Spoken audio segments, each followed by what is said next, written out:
I think I speak for every VR gamer when I say, what the f***? ExfilZone just released this video showcasing weapon skins. Oh, wait, who cares about that? ExfilZone just showcased a full feature complete Tarkov style modular weapon system before GTA 6, and we are alive on this earth to see it for ourselves. Ladies and gentlemen, it is here. The one feature that arguably makes an extraction shooter and tickles the balls of every gaming LARP who cares about VR or not.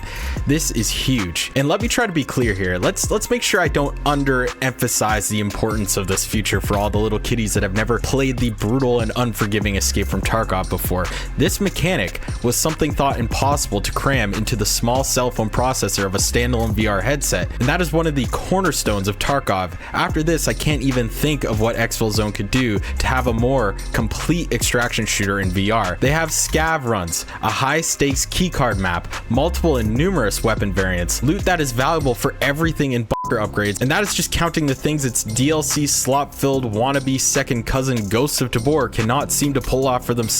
And now, with a fully integrated modular weapon system, it is over. Drop the mic, call it a day, because the variety and dynamic this adds from customizing your loadout to every enemy you kill will be endless. And as I'm writing this script right now, K-Band Studios just put out a statement on their website. It says here, "Dear contractors, it has been almost 3 months since the first wipe of ExfilZone. We hope you've been enjoying your raids, and we want to thank you for all the huge support for this alpha stage game mode since December 2024.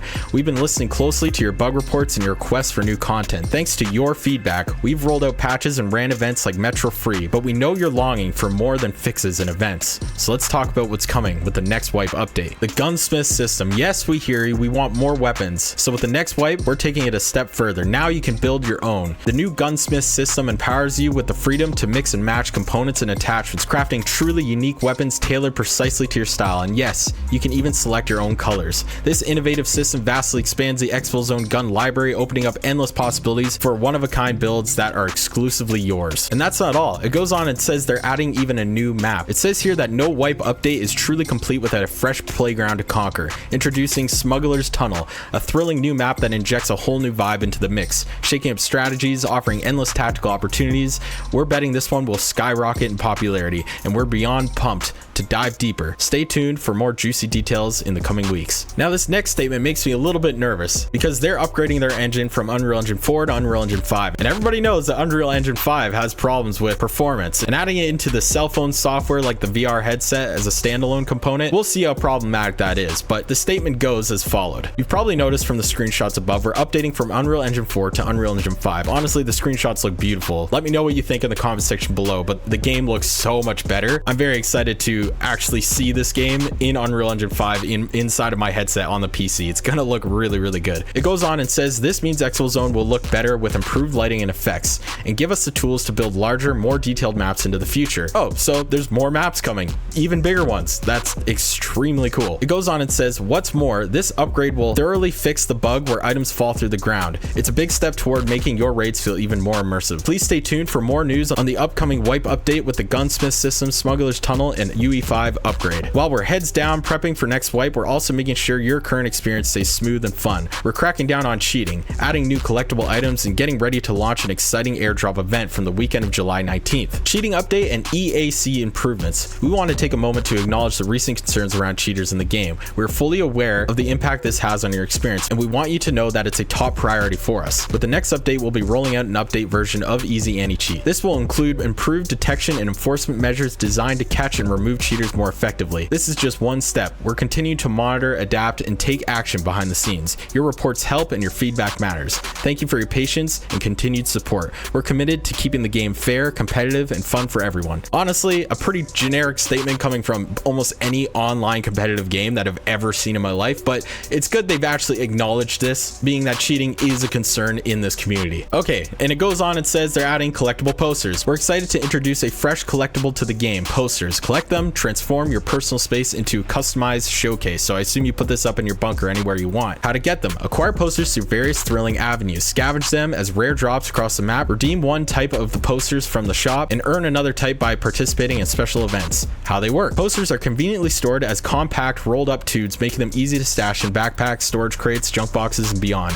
Placing and removing: placing posters follows the intuitive weapon wall system. Simply approach a suitable wall with a poster in hand and a helpful ghost preview will appear to guide your positioning. To remove one, walk up empty-handed, grab the edge, and hold grip to peel it off effortlessly. What's available: launch with 4 official posters plus 1 community created gem, with plenty more in the pipeline. Dive in, collect, customize, and flaunt your unique styles. This is only the start of endless personalization. And I'm going off a script again here. Personalization in extraction shooters, or any game for that matter, is very important. You want dynamicism, you want creativity, you want the ability to create your own destiny in these types of games. That's why these games are so popular, because they're freeform. They give you the choice to decide. Caveman Studios understands that. They understand that people want Tarkov in VR, and that's exactly what they're trying to deliver us here and now. It goes on and says there's an airdrop event introducing the flare gun, a potent high-stakes utility item that adds a thrilling layer of risk and reward.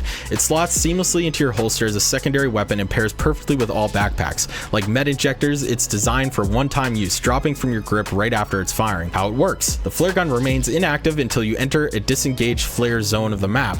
Once positioned inside, squeeze the trigger to propel a vibrant flare soaring into the sky, kicking off the excitement. Airdrop mechanics: after launch, an airdrop crate packed with awesome gear and premium loot will touch down at a predetermined spot linked to that map's flare zone. Keep in mind, each map hosts only 1 active launch per match, and it triggers solely for the very first flare fired, making your timing absolutely critical to seize the advantage. I remember being told by a few community members in ExfilZone that they would like cause a riot if they added airdrops to the game because it was too much like Ghost of War. It's the stupidest thing ever. Well, I hope to see them outside my window rioting. Like, honestly, do something about it, nerds. The flare gun self-destructs after a single shot. No reload is possible. When you fire it, expect handling akin to standard handgun for that familiar intuitive feel. Thank you again for being the most important part of this journey. We can't wait for you to try out all this new content and share your feedback on what could make ExfilZone better. And I'm sorry if that reading was rough. This print is so hard for me to read. I don't know why. It's just messing me up. But there you have it, ladies and gentlemen. ExfilZone is doing some seriously massive updates here. Every update they're doing is pretty big, and it doesn't say anything about them coming out of early alpha, so I'm wondering what a 1.0 release is going to be like. It just makes me think that they're going to add so much more, especially them mentioning new maps that they can build with Unreal Engine 5 being bigger. It is going to be incredible to have a game like this in VR. It's really a very feature complete extraction shooter. But that's all I have for you today, guys. Let me know in the comment section down below what you think. Rest in peace, Ghost of War. It's been a good run. We had a few hours in your game, but your CEO sucks. He doesn't know what he's doing, and ExfilZone's just better, okay? All right, that's it. The end.